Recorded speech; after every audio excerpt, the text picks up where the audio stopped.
Hello, I'm TU54 and welcome back to the Title Update 54 Secret Feature video. These are videos I make on my channel every single time an update comes out for Minecraft the console, telling about all of the features that were included in the most recent update, but that weren't included on the official changelog. The reason these are called secret features is because the only way you can find out about them is by just happening to stumble across them in the game itself, or by watching one of these videos. And today I have 10 more secrets to share with you. You know, there wasn't meant to be many in this update, but we found so many more, and in this video I wanted to share 10 of these secrets because they're actually kind of interesting in their own little ways. They're, these are some of the most interesting secrets, as well as some of the most secrets you've seen for any update, which is really interesting given there wasn't meant to be any, which is just a cool thing I wanted to share with you all in today's video. So 10 secret features. If you do like it, you can like the video and let me know because it helps out the channel a lot, and let's know you do like the secret features. But with that said, let's get straight into the very first one, shall we? Which is to do with flower pots. So this is a small one, and it's one that you might think, like, I mean, I don't use flower pots that often, but if you do use flower pots, then one of the annoyances is you previously had to break them just to get the flower out of them. So if you wanted to get your blue orchid out of there, then you had to break it just to get this whole thing done, and it was kind of annoying. So now, as of this next, as of this update,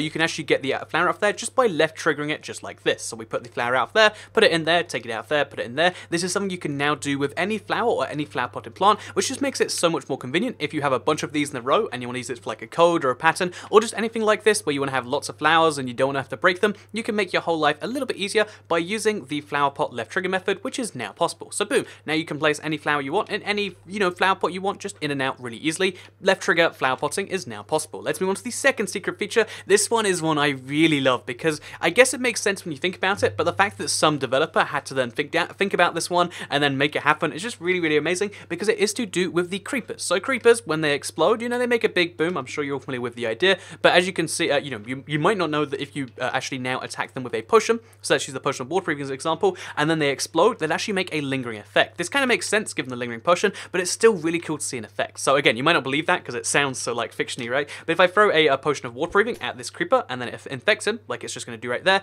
now when he explodes, it's going to have a few seconds of lingering, and I can actually get that waterproofing effect for myself if I want to. So if you ever wanted to attack a creeper with something and also get it on yourself, or you just want to turn your splash potion into a lingering potion, you can do so using a creeper. Let me just prove that's not some weird glitch and you're like, no, it's like, you must have set that up. Let me show you the potion of strength now, by using a creeper. Exactly same thing. Throw a potion at him. I think I missed slightly there, but same exact effect here.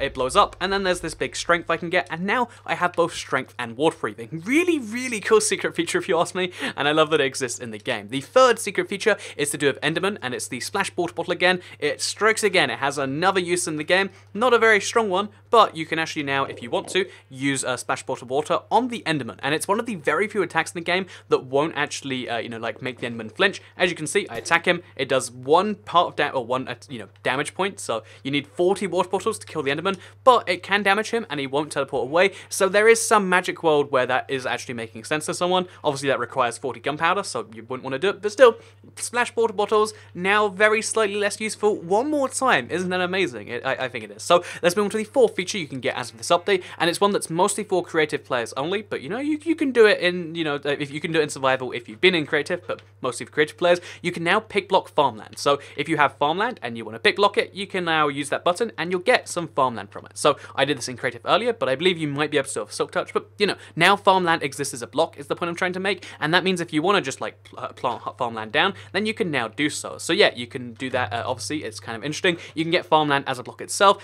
There aren't many uses for it besides making a farm faster, but the fact that there's now a brand new secret block in the game is a pretty big secret if you ask me, and it's one that I think is worth knowing about. So as well as the the secret block right there, there's also the brand new bed. So obviously this is a change you might be able to expect, that the red bed, the regular bed has been turned into the red bed, but not only is the the old bed, the old Minecraft beds you had all over your world, they've been renamed to the red bed, but they've also changed their color slightly. It has more of a, it looks more like, I guess, concrete or plastic than it did before. They've changed the color of the red bed, as well as obviously the palette for all the other ones, which is something you might not have expected because, they did them on the PC together, but on the console, they brought this change in just now. The red bed has changed to be a slightly different red. Might seem subtle, but I swear it's important. So let's move on to the next change, which we're going to use llamas to show off, because everybody loves llamas, right? And it is actually, it's the same thing I mentioned before to do with, mobs physically existing. Now if I walk into, let's say, any one of these like non-harmful mobs, like if I walk into a parrot, it like it physically exists. I can walk into it, it moves me back, and you can move it, it can move you. It's a fun thing. However, this also works for mobs, but it has a limit. So if you have lots of mobs on the same block, then one, you're going to see this rather interesting thing happens where, okay, so it's going to spawn 24 is where it starts to happen in case you're curious. But if you have too many mobs on the same block, then they start to turn into like little hordes. And then what gets even worse is if you have more than 24 mobs, then all of the big mobs in that block, not the baby mobs, start taking damage. So as you can see right here, as I go past this limit and I have this entire thing, you can see how the big mobs are going to start taking damage because you're only meant to have 24 of a mob in a block. Any more than that and they start choking each other to death, which is pretty brutal and like really crazy when you think about it, but that's what happens in this update. Also, a thing you might have noticed from like ages ago on a PC video, now the mobs actually turn into little hordes together. So, if you break this, then they're going to like spew out in this really weird way, and that's something you can now do in this update. So just like just like that, you can see how this works. Baby llamas everywhere. This is the best secret feature, you all know it, and it's a thing you can do. I mean, not dying llamas, but still, lots of them in the same block. They now all physically move you. Moving through the herd is actually tricky, and that's a feature in this update that was secret and not on the changelog. The next feature that was not on the changelog is actually a brand new tab in the crafting inventory. So now if you go into the crafting table, you've got all of these tabs going left to right, and you've also got a brand new tab going down. This is the dye tab, it looks like, and you can use this to dye not only armor, which you could already do in your inventory, but you can do it easier here, but you can also use it to dye beds and shulker boxes. So if we want to have a blue shulker box or a blue bed, so blue, either one of these things, we can make that happen, and we can, we've got a bed in here, and we can make that happen. So boom, now we've got a blue bed, and we've got a blue shulker box. That's now possible from the crafting table with its own separate tab. I mentioned this before, but just in case you haven't seen it, there's a little glitch in this update where your bed goes red for like, maybe a quarter second, and you're not imagining that, it is really a thing. So the other things with the crafting table, there's another secret feature if you have classic crafting enabled. So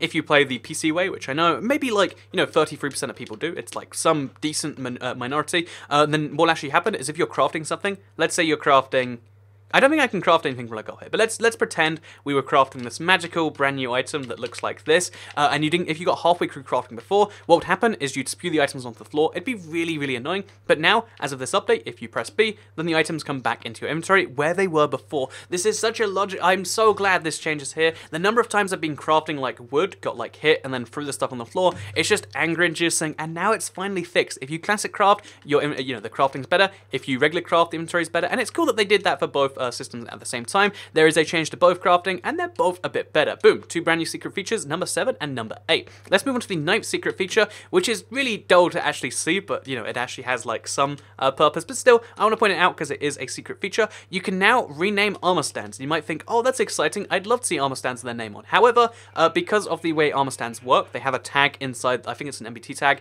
you have to like change that tag so it will show its armor stand, and if you haven't changed that tag, which 99.9% of us can't because we don't mod the game, then basically that means you can just waste your name tags on the armor stand. So we can rename it Diminibar, we can do lots of things with it, and we can rename the armor stand, but we can't ever see any of those changes because, of course, the armor stand, it doesn't show its name tag by default. However, in theory now modders can do something with that, so that's kind of fun, and you can change it if someone has done that. So I guess that's nice or something. I don't even know, but it's a fun little change with the armor stand you might not have known about. So let's move on from the armor stand to the final secret feature change here, which again, it's not so exciting to actually show off because I can't really, but they have actually changed this, I can now confirm, because previously the most ocean monuments we found in one seed was free. That was like the most ever after like months and months of searching. However, as of this update, I've seen someone tweet me saying they found 4 on one seed. I found 3 on one seed like immediately, as well as I want to mention, and I believe because they actually had to implement the explorer maps, they wanted to make ocean monuments more common, so you'd get more ocean explorer maps, which means they've upped the spawn rate of them, and that's a really, really big change, because ocean monuments, even though they've existed for so long, most worlds don't have them, so most people haven't explored them. It's a really fun structure to explore, it's a really fun structure to challenge. What are they doing in this corner? It's a really fun structure to explore and to challenge, and now you'll be able to do so. They have increased their spawn rate. I can't show you so much, so it's not so exciting to mention, so instead I'll just like show you all the baby llamas again, and you can be like, oh yeah, that's way more exciting anyway. So I hope you did enjoy today's video, talking about and showing you 10 more secret features in this update. I believe there is still more probably to be found, and I'm really looking forward to doing so. A reminder, you can like the video if you do like it, because it helps out the channel a lot. Let us know you do like the secret features, share it if you really liked it, and subscribe if you're new around here, because I make videos like this one every single day on my channel, and if you subscribe, you'll see them daily on your homepage. Again, I will be showing off that secret mob in the code at some point later today, so make sure if you want to see the secret mob in the code, then you like the video, because that's good. But anyway, for now, I guess I will see you all in the next one. Goodbye.